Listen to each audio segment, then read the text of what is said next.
I'm Cameron Strang, and welcome to Unedited. My guest today is artist, activist, and founder of The Giving Keys, Caitlin Crosby. I first learned about Caitlin from a mutual friend, photographer Jeremy Cowart, about a decade ago. She was a touring artist at the time and had started a really interesting idea of making custom jewelry from repurposed keys to connect people, share empowering messages, and actually help lift people out of homelessness in Los Angeles. In the 10 years since they started, The Giving Keys has now generated more than 150,000 hours of work for people transitioning out of homelessness. It's exploded. I wanted to sit down with Caitlin to talk to her about the growth of The Giving Keys, what she's learned leading it, the challenges, and the opportunities of her unique purpose-driven model. Her story is crazy. She grew up in Hollywood, she acted, then she became an artist on Atlantic Records, all before starting what is now one of the best-known socially conscious fashion brands in the country. I met Caitlin at her home in Los Angeles, where she lives with her husband, Ben, and young son. She was there working for the day on a new book, which you'll hear more about. And a little side note, thanks to LA's wonderful traffic, our time was a little shorter than we both wanted, so I wouldn't be surprised if we did a part 2 in the not-too-distant future to what you're about to hear. Without any further ado, here is my conversation with Giving Keys founder, Caitlin Crosby.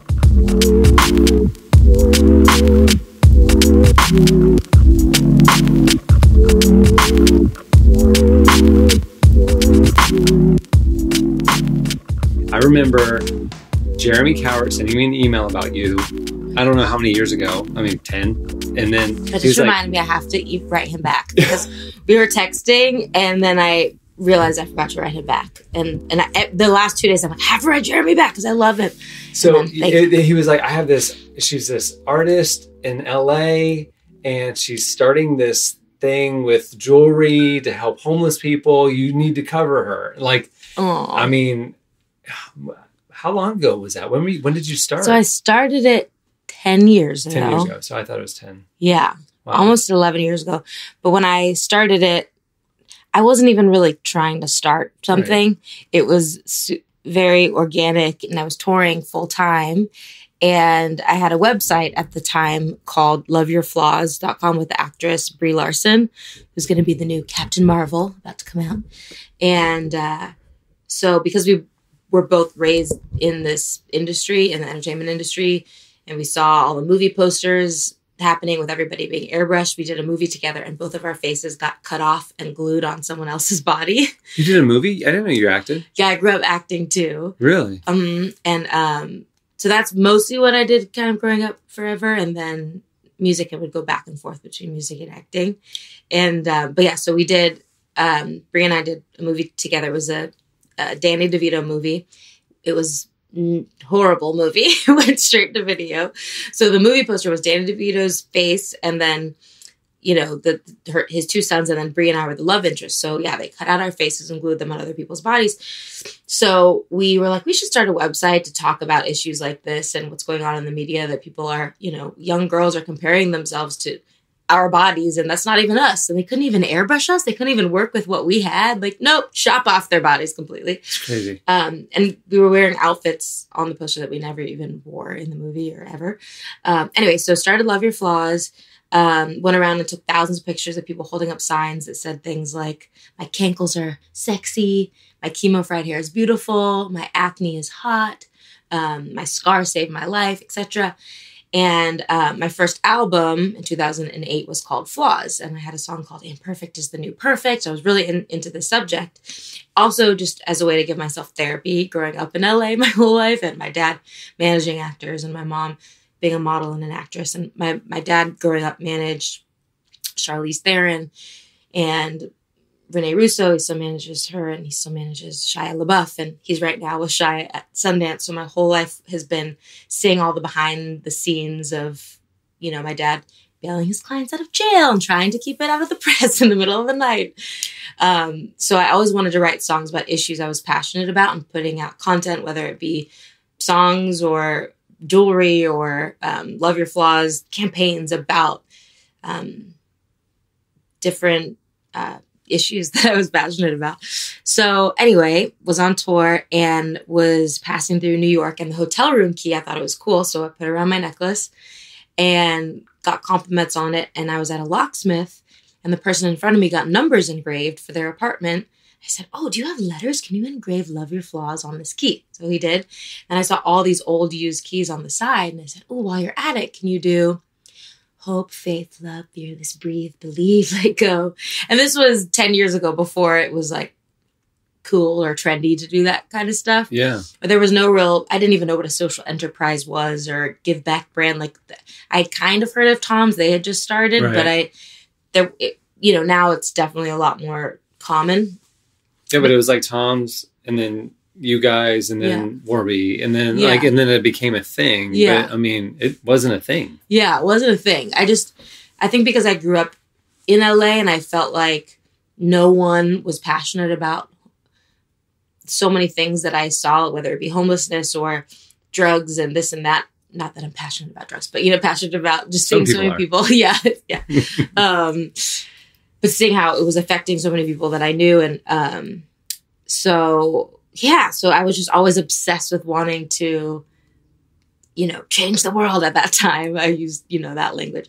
Now I don't use that language anymore because I'm older and have different, thoughts. How interesting is that? I mean, like how many college students, everybody used to start a band in college, and now they start a 501c3 and they're all going to change the world. And it's like, well, that thing you're excited about because you just learned about it, there's these organizations that have been working for decades to address it. Why don't you help them versus having to start over, and then inevitably a few years later, they realize that one person can't change the world or whatever, and they give up, and then they just lose their zeal. I mean, it's like, that's our audience. I mean, we kind of get people in college to like their late 30s, and it's like we see this arc of like zeal and then discouragement and then apathy. And then, it's interesting. It's a lot I think now, because it has become so trendy, so many people get into it because of that reason, or not even necessarily get into it. Even people that are older and business owners, and they're like, "Oh, this is a way to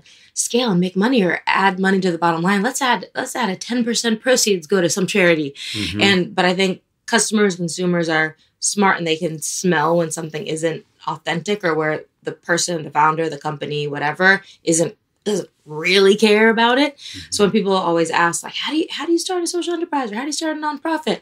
I was like, well, first care about an issue deeply, like be really passionate about it, because it's going to be your life. And if you're not really passionate about it, you're going to be over it because the work is too hard. So care about it first, and start small with whatever you have. You have a birthday, like Scott Harrison did that with Charity Water. Start small with what you have, and throw your birthday party and just tell people, don't give me presents, give money to blank. And whatever it is that maybe something you've struggled with in your life, or something you've seen in your communities, or some injustice that's going on in the world that you're passionate about, and start it around that first. Well, care about it first, let your heart break for it first. And then if you want to build something around it, great, but not the other way around. Mm-hmm. So I like to call it the backwards business plan. Mm-hmm. But anyway, so back to, was getting all the different words engraved, and then started making jewelry out of them with my cuticle clippers and tweezers. I would sell them on tour at the merchandise tables, and people would buy them, and they would sell out more than my CDs. So it was like, okay, well, thanks for coming to my show.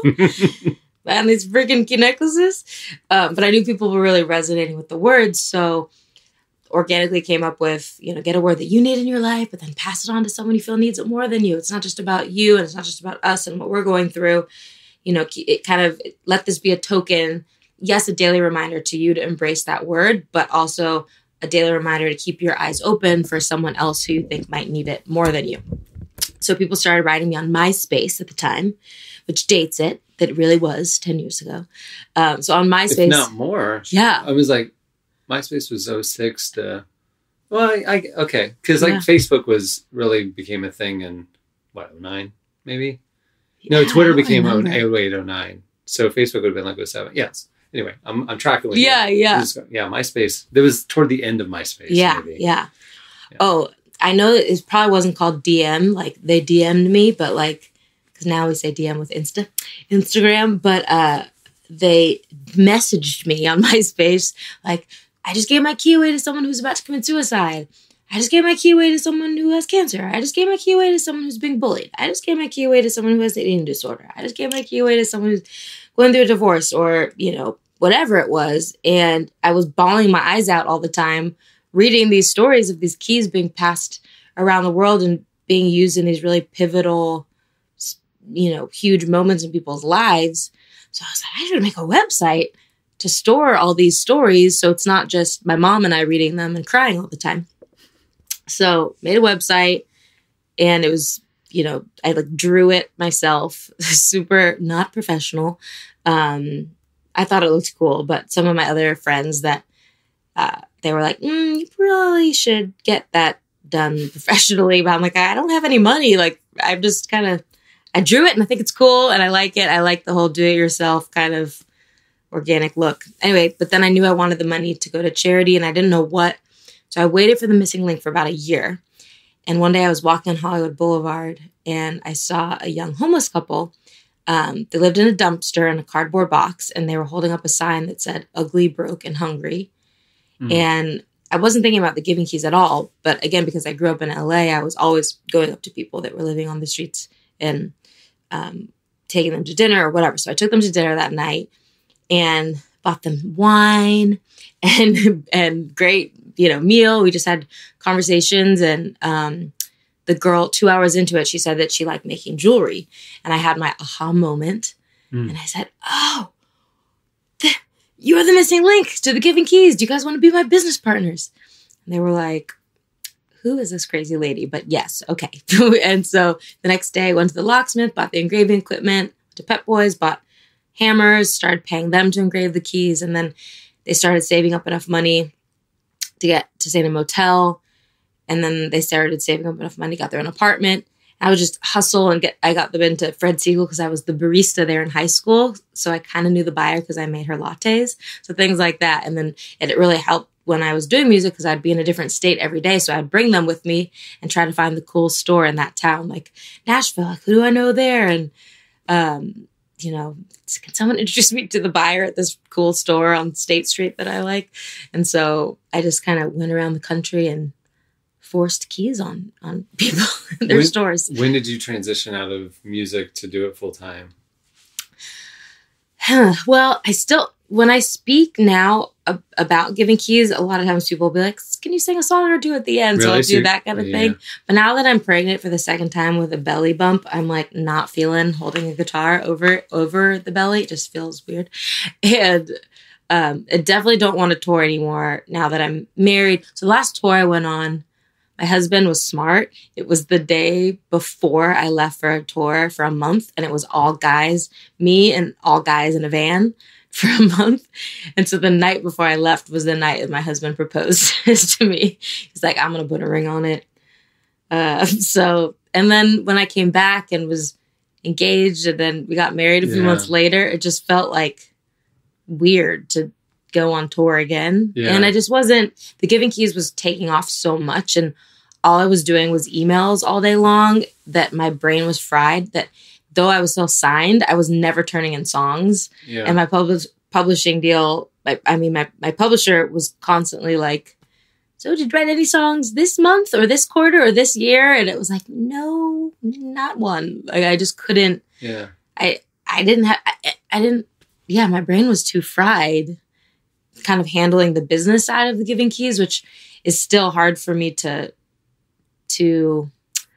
transition into this type of role of having employees and managing people and 1,000 emails and spreadsheets and Dropbox and links and blah, blah, blah, blah. And it's so the opposite of how, what my life was before when I was working with my cuticle clippers and tweezers and drawing everything on with the Sharpie marker. And like our first business cards, I made them at Kinko's with the Sharpie marker. And I was like, no, I don't want it to be typed. Can you just Xerox what this look like in my little sketches? So even now, our marketing team now, they always laugh at me because I always doodle everything. I'm like, no, kind of like this. And I love everything to be doodled and sketched and feel real and authentic and old. And so it's still kind of hard to fit that in, but I'm constantly trying to get that always into everything we're doing. So it doesn't feel too polished and like perfect. How do you deal with having to run a enterprise? I mean, you were an artist, a creator, you had empathy for people and causes, and now you're having to spend your day like managing. And all that. Honestly, I feel like, okay, so this is the first week. You're the first person I'm telling this to. And I was about to tell our president and our COO next week, but I don't know if I have the courage. So maybe they'll listen to this. But so this is the first week where I wasn't going into the office because I'm working on a book and I have not been able to write this book that I have to turn in a few months because I can't shut off that other side of my brain, of the office brain and the million emails. And this week, not going into the office, I feel like I have joy again. And my husband is like, I like this version of you way better. Yeah. And I feel like I have a life. And it's still been crazy because I still have had meetings and this and that, but just not going into the office has like set my soul free or something. Because even when I went on my honeymoon, I was doing work emails, hiding in the bathroom, doing work emails on my honeymoon. And I did take a maternity leave for my little boy, but that wasn't like a vacation or anything because you're not sleeping and it's a whole different thing that you're learning and focusing on. But yeah, so I'm definitely still in the struggle of feeling like this isn't my sweet spot. And I've been feeling it for so long. But now after this week of not going in and been on a million conference calls, but it's like, it's confirmation that I need to make stronger boundaries.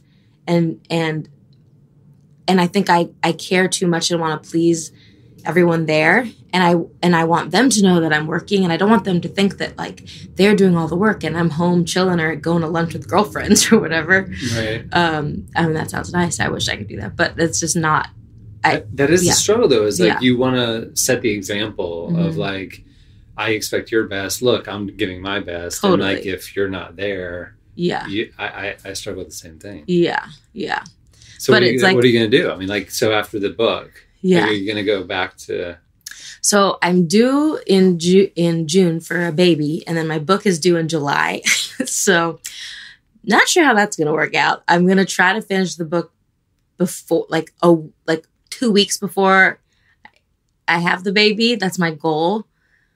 So I'm not like with a newborn trying to write a book. That just feels so wrong and horrible, and totally something that I would do. And I don't want to do that because I want to give this, I want to let this time be precious and focus on this little nugget that I think we're going to name Love. By the way, my little boy, his name's Brave. And the little girl, I think we're going to name her Love. Isn't that so cute? That is amazing. Brave and Love. That's perfect. Real good. So when you think about, I mean, because you didn't really like set out 10 years ago to like start this this massive enterprise. So, and it's like getting so big now. Like when you think about 5-10 years from now, like what do you see? Do you see it scaling to the level of like a Tom's and investment firms getting involved and it going huge? Or do you see it like, no, that doesn't make me happy. I want it to be this smaller thing. Yeah, I wrestle with that because I do have such big vision. For instance, I would love to do full on apparel and not only t-shirts, which we already do, but like leather jackets and, high quality this and shoes and a makeup line and different eye colors that have different inspirational words behind them, like the whole thing. But at the same time, and even when we have met with investors before, and this one guy who I love, and he's super passionate about the Giving Keys, and he's also such a big thinker. He's like, okay, I want you to come to me and pitch, all the different, how you guys can be in that Tom's world of getting to that level of, investment and bigness. Is that a word? I don't think so. Bigness. It works. Hashtag bigness. Can that be the name of this? That's it. This episode is just hashtag bigness. That's a huge struggle, though. I mean, like, do you want that? Right. So when I met with him, the last time I met with him, I was like, yeah, totally. Yeah. And then I came home and was thinking about it at night, and I kind of had a pit in my stomach, and I was like, Right. That sounds really stressful. Right. Like, and to be honest, I mean, I've had times where I've gone to the ER and, you know, if we're not hitting our numbers or whatever, and then we have to lay off people, or this happens or that, or, oh my goodness. And that stress, and it's hard because, you know, the more we grow and the more we scale and the more products we sell, the more jobs we can create, the more people we can get off the streets. And so far we have been able to get over 120 people that are trying to transition out of homelessness employed. And that's incredible. And I love that so much that I feel like if I have to keep, you know, making it bigger so we can hire more people. But I think now that I'm married and have become a mother, my priorities have shifted a little bit. Mm-hmm. And I'm not this young, like, you know, zealous, like, change the world. I'm more like, okay, I need to take care of my child and yourself and myself and not die. So that's kind of a big priority shift. So I'm not sure if I'm going to take the investor up on his offer to present this whole thing and to get a $10 million, you know, investment, because then that sounds really stressful too. And yeah, because he's investing because he wants a return on that investment. So right. The 10 million, now you got to turn into 20, 30, 40 million. And yeah, that's hard. And that probably doesn't look like me not being in the office. Right. Which I did this week, which brought me so much joy. And that's what I know I need to cultivate more of in my life, because I can't give anything to the Giving Keys if you're empty. If I'm completely dead inside and empty, and, you know, and I can't give anything to my child or my husband. And my husband, poor guy, definitely gets, like, you know, wake up in the morning with screaming toddler, exhaustion, right? And then office, 1,000 emails all day long, putting out fires all day long, exhaustion, and come right back home to a toddler, exhaustion, and then put the toddler down. It's like, this is what's supposed to be the, you know, 2 hours or hour you have with your husband at night. And I'm like, I can't move. I can't talk. Don't touch me. You know, it's just so exhausting. So that's not worth it to me to have this big, huge thing, because I feel like the Giving Keys is big enough. I don't want to sacrifice my family and my marriage for that. Yeah. A lot of people hit that moment. Yeah. I mean, I started Relevant 19 years ago almost. Wow. And it's like, we've had seasons where we were doing so many things that I was spread so thin on the fumes that, like, I couldn't keep all the plates spinning. Yeah. And then I would, you know, through whatever hard circumstances or just hitting a wall or whatever, you kind of like realize what's going on and you course correct. And I like in the last 6 months, I've just started shutting stuff down that like used to be great and necessary. And then it just became something we have to maintain, and it wasn't bringing me life, and it wasn't whatever. Well, let's stop doing that. Yeah. Let's create margin. Yeah. See what God does in the margin. You know, like, how do you create new if you're maxed out? Totally. You know? And it's been freeing, you know. Yeah. Like, we're not on the other side of it yet, but I've absolutely, like, I want to do stuff. I don't want to just maintain a business. Yeah. Even just doing this podcast. It's just like, I want to, like, sit down with people. I didn't create anything. I didn't, like, do any of the stuff. I just kind of directed it all. You know what I mean? Yeah. It's just like, I don't know. That's not the life I want to have. Yeah. Life's short. So it's like, it's not going to change unless you change it. Yeah. You know? Yeah. Got to make those hard choices. Well, how does the Giving Keys, like, how does it keep the purity of your DNA and your purpose and passion if potentially you're entering a new season where you're not as immersed in it? Yeah. How do you protect it? I think I can still, like for instance, I had probably 4 conference calls today, and on each one, and did FaceTime with our product team, approving everything, because I usually go into the office and do 3 product meetings a week where I'm giving notes on product and for upcoming releases. But I'm like, I can do that on FaceTime.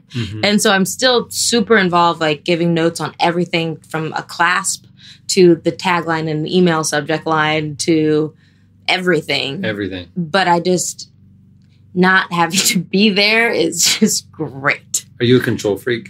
Perfectionist? I It depends. Like in some things, yes, and some things, no. Like what? Like certain things, like if there's a chain that I think looks really cheap, that really drives me crazy. But certain things like packaging, I'm like, oh, whatever you guys want is fine. I don't really care. So things like that, or certain. Well, I mean, you can't like be caring about the tagline and the email subject. I know, but but stuff like that, yeah. You've got to hand that off. I know.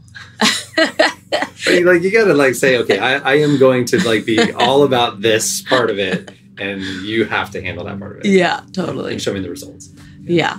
But yeah, I'm working on. No, I am working on it, and I get our emails every day, and probably right now I'd say 75% of them I don't approve.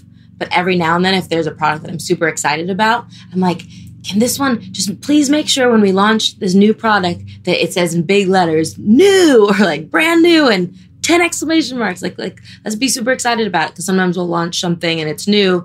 And the subject line in the email will just be like, look on the brighter side or something that. And I'm like, this is not exciting. Yeah. Like, you didn't say it was new or something like that, you know? So I don't know if that's a control freak. I think it's more like some of them that I'm not, obsessed with. I just don't say anything. It's like, whatever.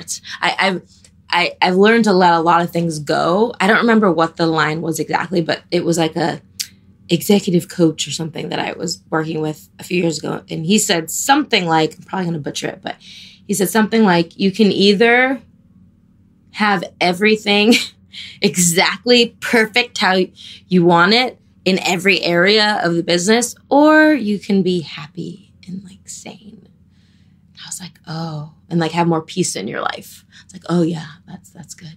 So I really had to, I think about that like every day. When there are things that I see that I don't like, I'm like, let it go. I'm not going to stress myself out. I'm not going to write an email about it. Just going to let it go. Because I'd rather have peace and I'd rather be happy and so I should get myself a let go key. Like that's hard. We all go through seasons of that, right? Where like those 2 a.m. emails that you send to your team and whatever, and just like it's the end of the world. This thing that you came across, and that's not good. Yeah, totally. That's not good for anybody. No, not good for anybody. Yeah. Okay, so 10 years doing this, like obviously you've learned and changed a lot along the way. What would you have done differently if you could do it over again? I think it would be this. And it's something I'm working on now, but I think it's something I'm just realizing that I want to be better at, that I have consistently done, which is I don't stand up in confidence enough for something I believe in. If there's something that I believe in, and I'll fight for it, but then when I get enough pushback, I'll just back down. Really? And I think that has been, it's been at the detriment of certain parts of the business and our mission, and whether it be, for instance, and while I do understand and respect different team members' pushback for, reasons that are legitimate, like, for instance, I really wanted to always keep real old vintage keys, but we were running out and they were getting more expensive to buy, and we hired someone to look for them all over the country, and he was doing that for a few years, and then his resources were drying up. So we started partnering with key companies that would manufacture them, and I just have never liked them as much as the old ones. I always wondered in those early days, because I got a couple back then when they were the real ones. Yeah. I always wondered where the pipeline was of these magical keys. Surely they're going to run out. Yeah. So you did. Yeah. And people would always ask, where do you get your keys? And at first I'd get them at locksmiths all over. Right. And then eBay, my dad would get them on eBay. And then we used to, there was a guy. Expensive. Yeah. And then once the giving keys started getting more successful, people I think would catch on and then jack up the prices. Right. And we can't buy these. We can't sell these now with the margin and hire, do our mission at the same time. But anyway, so then we hired a guy named Jesus, and he went around the country to find keys for us. So people would ask, "Where'd you get your keys?" And we always say, "From Jesus." But he ran out too. So Jesus ran out of keys for us. No, but anyway, so I kind of let that go for a really long time because I saw how frustrated the team was, and it was like, it was taking too much time to sort through the keys that we would find on eBay, and everyone was maxed out, and I wanted to respect them. But then years went by, and I feel like it's just negatively affected our kind of brand. And we did a survey, and 80% of people prefer the vintage keys than the newer looking shiny ones or trendier ones. So now I've been bringing it up every week. Like, so when's the next meeting for the vintage keys? How are we going to get that back? And here's some ideas, and let's... Are you guys going to do like since they're more rare and scarce and more expensive, like do a luxury line, high end, that's real, and then a more mass. Yeah. So that's what we're kind of thinking. So anyway, I think sticking to so to answer the question, it would be sticking to the things I know deep down are the original DNA of the Giving Keys that people loved, which is bringing it back to every key is, one of a kind, just like you. Maybe you feel flawed, old, used, discarded, imperfect, just like this key. Get one that reminds you that you're one of a kind, you're unique, you're special, just like this key. So, and even the marketing and the languages, all that we could use again that we haven't been able to use in so long. So really standing up for that, but in a non-emotional way. Because I would then be like, everyone's ignoring. Well, I wouldn't maybe say it. I wouldn't say this to them, but inside I would feel like everyone's ignoring me. Like, no, like I don't know how to be a boss, and I don't know how to like make this happen kind of thing. And so then I would just give up and then feel like bitter and resentful. Because the business required that we had to do this thing. That was a compromise. That wasn't. Yeah. But you got to remember, the business and the people are there to help you fulfill your vision. Right. And I forget that because it's your thing that right. you pay them money to help you with. Right. Versus you have to do it their way. Right. And I struggle with that because I am such a people pleaser that once I see that they're, pushing back. And then then I would back down. So that's what I would do differently and what I'm working on now, standing up for having confidence in the authority of that ownership instead of caving. I bet in this season where you're pulled back a little bit and you're having a little bit more space because of the book and the baby, I bet you're going to come back in the next season with like a clarity of vision to say, I want to do this. Now, maybe the business can do a lot more than that, but this thing, I think you're going to probably have that kind of rebirth almost of creative vision that gets sapped when you're maxed out. Totally. Yeah.